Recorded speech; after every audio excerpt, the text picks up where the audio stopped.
YouTube channel Enriched Biology. I am roaming in a garden in the vicinity of my residence in Dubai. I thought I should tell some morphological characters of the plants which are grown here. So first we start with this plant. Yes, you see this plant in this is a tree. It has woody stem. It is a tree bearing many branches, and each stem branch has bear nodes and internodes. These smalls are nodes, and these long ones in between the leaves are internodes. And the leaves are simple. They are simple and with reticulate venation. Phyllotex is opposite. I can show you. It is opposite phyllotex. What is opposite phyllotex? What is phyllotex? Arrangement of leaves on the stem or the stem branch is called as phyllotex. In opposite phyllotex, two leaves are grown in each node. You are seeing just two leaves are grown in each node. Yes, this type of phyllotex is called as the opposite phyllotex. When you come to the very beautiful plant, this is a shrub. Shrubs is ruby stem, but they are small length. They are called as the shrubs. And this is tree. See this tree. The leaf, the stem bearing nodes and internodes. Their branches bearing nodes and internodes. And you know the arrangement of leaves, that is phyllotex, is alternate. One leaf in each node in opposite direction. One leaf on this side, another on this side of the node, then one leaf on this side, then another leaf. This type of phyllotex is called as the alternate phyllotex. The leaf is simple. The lamina is not incised, it's simple. It is entire. You know, the leaf has leaf base. This is the petiole. This is the lamina, right? And the venation. What is venation? Arrangement of the veins in the leaf is called as the venation. It is reticulate in this leaf. Leaf is simple, the venation is reticulate. What is reticulate venation? You see there is one midrib in the center, giving many veins, arising many veins from the midrib. These veins then again branch and rebranch, give the winglets and form the network. It's very much clear. It's very much clear. Network is formed. This type of venation is called as reticulate venation. So leaf is simple, phyllotex is alternate, and the venation is, yes, reticulate. You know that it is very much clear. So much long internodes are there, and these are the nodes. In the axil of the leaves, in the hair in nodes, there are present buds. Yes, you can see these are the simple leaves. I can show you compound leaf as well. What is compound leaf? In compound leaf, what happens? The lamina is incised, right? And the incision grow towards the rachis, towards the petiole, and the leaflets are grown on the rachis. So such type of leaf is called as the lamina. Compound leaf. So lamina in the compound leaf, lamina is incised, and leaflets are grown. So you can see this leaf.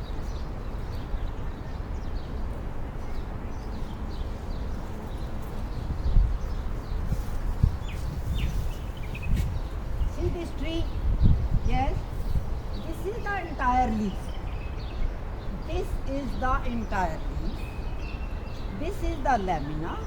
Lamina is incised to meet the petiole, and this lamina it bears then on this axis are born the leaflets. These are called as the leaflets. So this is entire leaf, and these are the leaflets. No bud is present in the axil of the leaflets. However, bud is present in the axil of the leaf. So you can see it very well.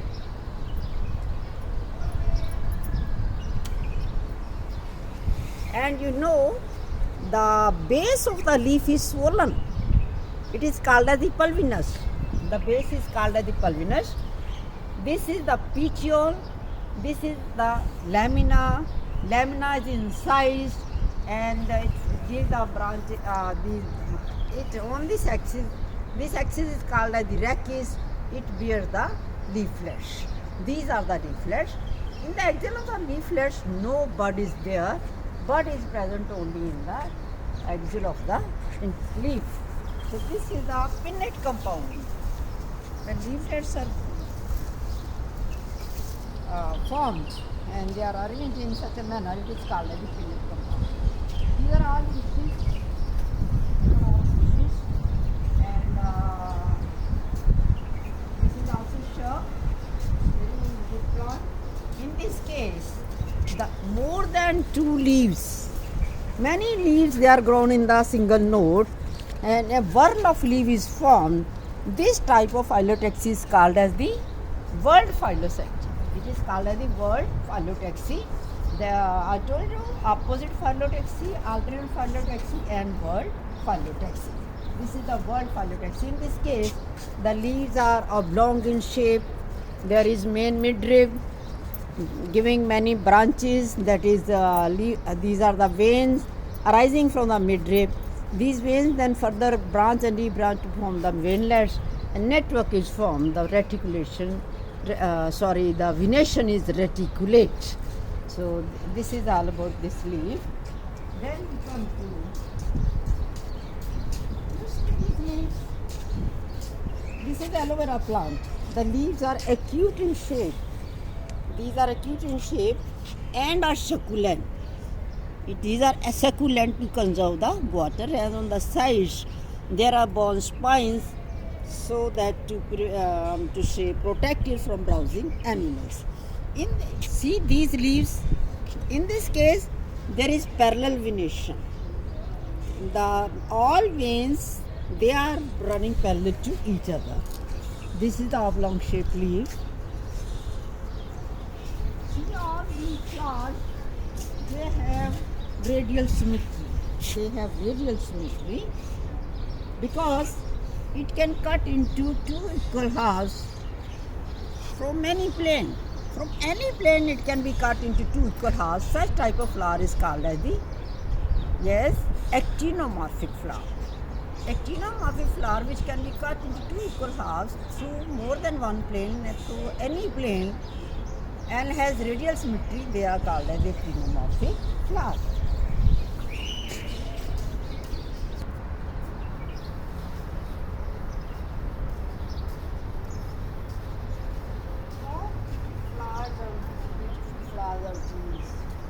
Red color, white color, violet color, very beautiful flowers, and it is very much apparent that all they have radial symmetry.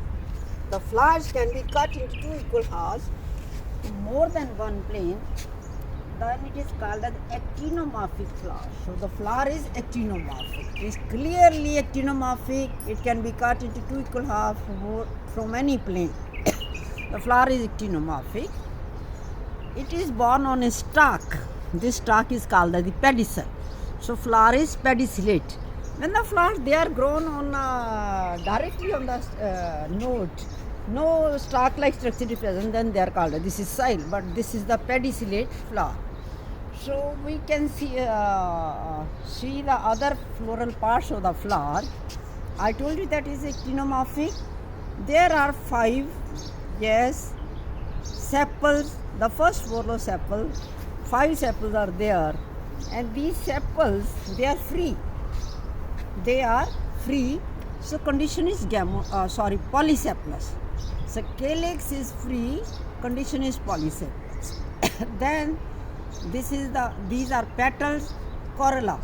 Petals they are united to form a corolla tube. They are united to form the corolla tube. They are united at the base as well as at the upper part. These petals they are fused with each other. So the condition is gamopetalous.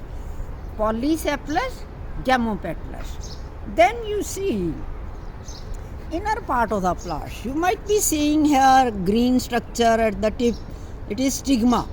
So single stigma to single ovary is there.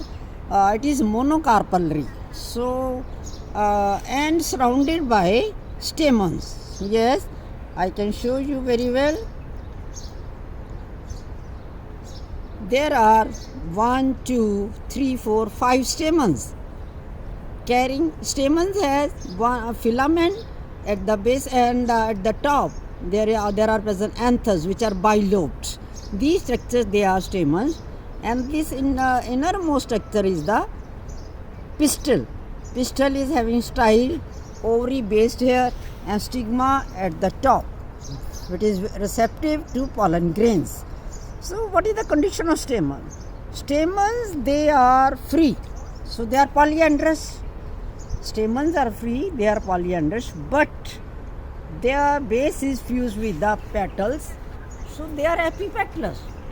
They are epipetalous. So then how you can describe the flower? It is pedicellate, it is actinomorphic, calyx 5, polysepalous, corolla 5, and they are fused, gamopetalous, 5 androecium, 5 stamens. They are free, condition as the polyandrous, and they are base is fused with the petals, epipetalous, and single ovary is there. That is the monocarpal. This is all about the structure of this flower. You see all these flowers, they are actinomorphic, they are bisexual, because the flowers are bisexual because both carpels and stamens are present. Stamens are the male sex organs, carpels are the female sex organs. So they are the bisexual.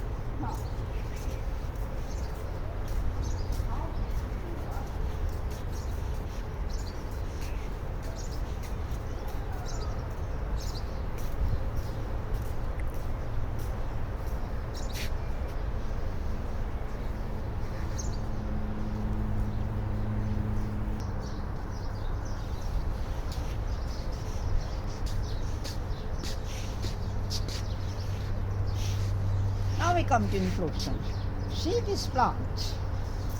You know, in this case, what is inflorescence? Arrangement of the flowers on the floral axis is called as inflorescence. If the flowers they are grown in basal succession, older flowers at the top and younger flowers, these are the flower buds, and flower there will be formation of flower from these buds, and lower flowers, younger flowers they are at the base. So such type of inflorescence is called as the cymose inflorescence. And again you can say flower is, yes, it is actinomorphic. It bears sepals, they are fused, polysepalous condition. Petals are free, sepals are fused, gamosepalous condition. Petals are free, it is polypetalous condition. And how many stamens are there? 1, 2, 3, 4, 5, 6, 7, 9. 10 stamens are there. They are free and condition is polyandrous. I think there is no stigma. It's okay.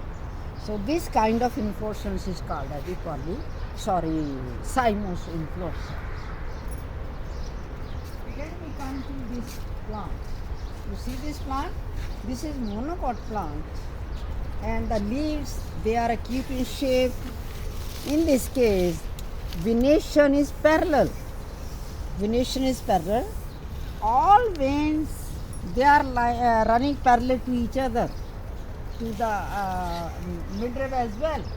So this type of venation is called as parallel venation. These are the characteristics of monocots. These are the characteristics of monocots.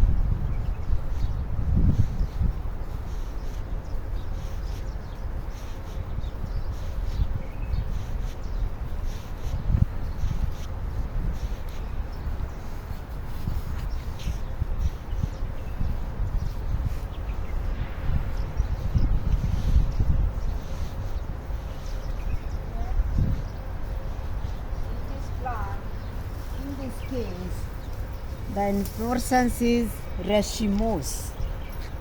The flowers are grown on the central axis, floral axis, in alternate manner in acropetal succession. Oldest flower at the base and younger flower at the tip. Such type of inflorescence is called the racemose inflorescence.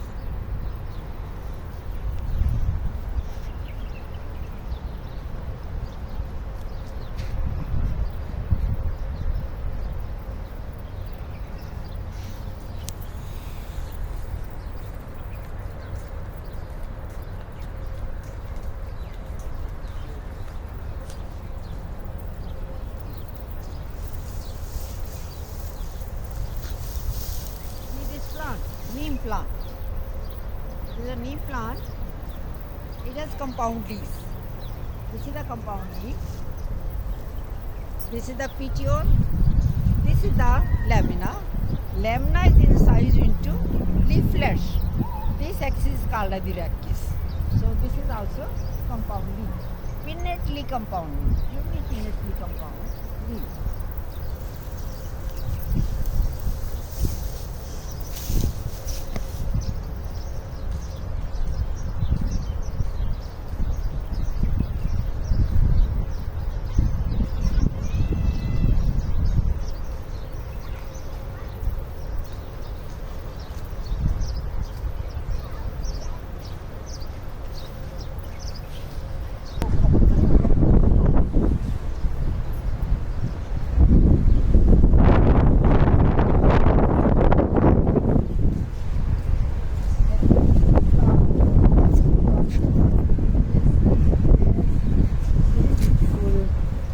You can see here, yes, in this case perianth is there.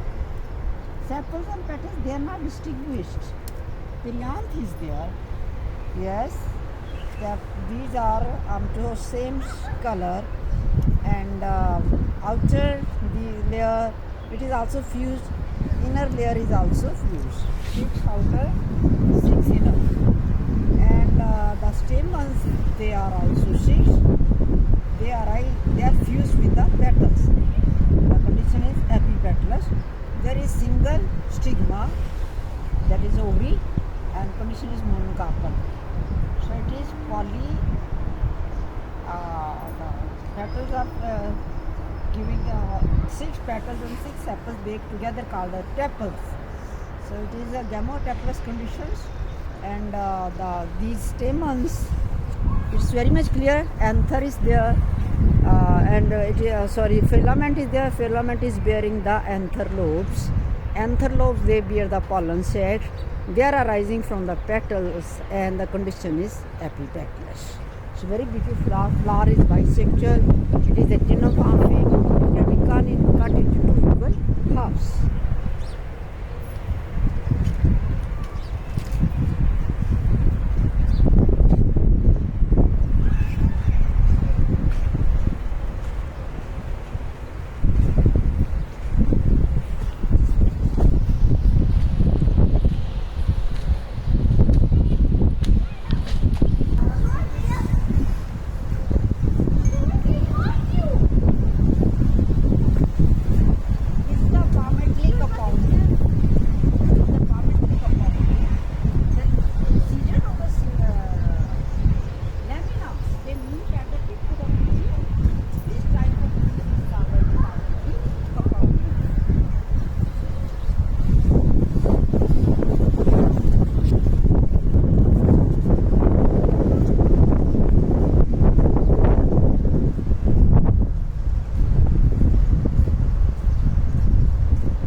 Yes, it is zygomorphic.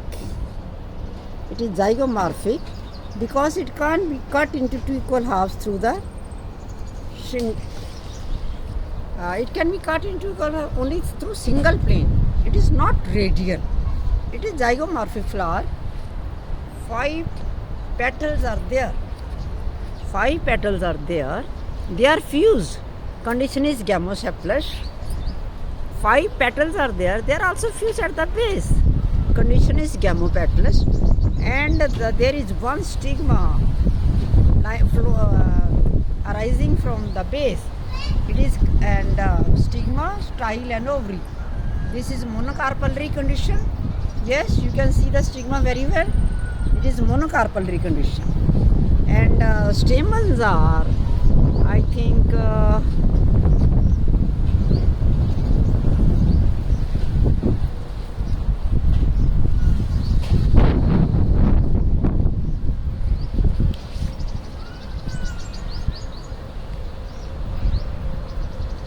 stamens are only 3. 3 stamens are there. So androecium is 3, they are free, and gynoecium is, pistil is 1, that is monocarpal condition. So flower is zygomorphic, it is bisexual, where both stamens and pistil, gamosepalous, gamopetalous and zygomorphic.